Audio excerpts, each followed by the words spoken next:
Halo Sobat Latsar, hari ini seperti biasa kita melaksanakan Latsar hari ketiga. Tadi pagi sudah dimulai dengan kultum, kemudian persiapan mandiri. Sekarang kita melaksanakan e-learning dengan tertib dan juga menyenangkan bersama pengampu Dr. Andi.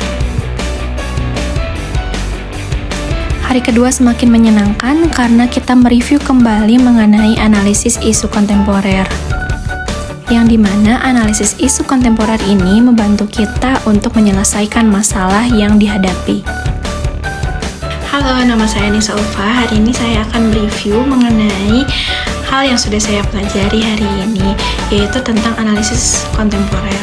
Perubahan lingkungan yang strategis, globalisasi, demokrasi, dan perkembangan teknologi, serta desentralisasi dan meningkatnya tuntutan daya saing nasional merupakan fenomena yang tidak bisa dihindari. Oleh sebab itu, ASN memerlukan kemampuan untuk berpikir kritis, adaptif, inovatif, dan peka terhadap lingkungan. Oleh sebab itu, ASN memerlukan kemampuan berpikir kritis agar bisa mengidentifikasi, menganalisis, dan memberikan rekomendasi solusi untuk isu-isu sebagai upaya bela negara. Selain itu, ASN juga dituntut untuk peka terhadap lingkungan agar bisa menganalisis isu kontemporer yang mengancam keutuhan dan kedaulatan NKRI.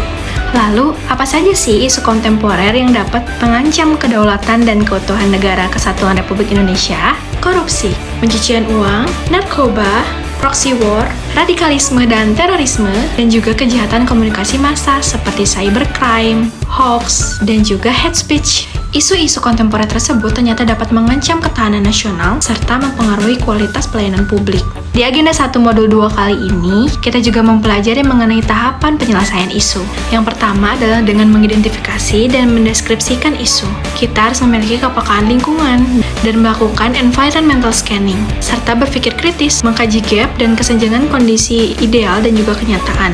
Dan hasil dari identifikasi tersebut dituangkan ke dalam deskripsi isu, di mana di deskripsi isu kita memaparkan kondisi saat ini dengan fakta pendukungnya, serta dampak apa sih yang terjadi jika tidak langsung diselesaikan. Setelah itu, barulah kita menemukan rumusan isunya, dengan fokus lokus dan waktu terjadinya isu. Selanjutnya, isu yang sudah jelas dilakukan teknis penapisan isu, dengan aktual, problematik, kehalayakan, dan juga kelayakan. Di poin aktual, kita harus mencari tahu apa sih yang sedang terjadi di masyarakat. Kedua, isu tersebut harus problematik, di mana dimensi masalahnya harus kompleks dan perlu dicarikan solusi. Di poin kehalayakan, kita harus menyangkutkan dengan hajat hidup orang banyak. Di poin kelayakan, isu tersebut harus masuk akal, realistis, dan relevan untuk dicarikan solusi. Lalu dilanjut dengan analisis USG, yaitu urgency, seriousness, dan juga growth. Di poin urgency, kita harus memilah seberapa urgentnya, seberapa mendesaknya isu tersebut untuk segera ditindaklanjut.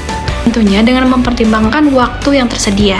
Di poin seriousness, kita harus tahu seberapa serius isu tersebut harus dibahas dan diselesaikan, dan dikaitkan dengan akibat yang ditimbulkan apabila tidak langsung diselesaikan. Di growth, kita menjelaskan seberapa mendesak isu tersebut. Selanjutnya, kita harus analisis mendalam dan merumuskan alternatif penyelesaian dengan metode Fishbone untuk mencari akar penyebab masalah dengan cara sistematis. Dengan cara menyepakati akar penyebab masalah dan menyepakati problem statement, menyepakati kategori penyebab masalah, dan mengisi fishbone dengan sebab potensial. Dengan melihat gejala dan akar permasalahan dan mendapatkan solusi. Kita juga harus mencari tahu akar penyebab permasalahan dengan melihat faktor berulang lebih dari satu kategori.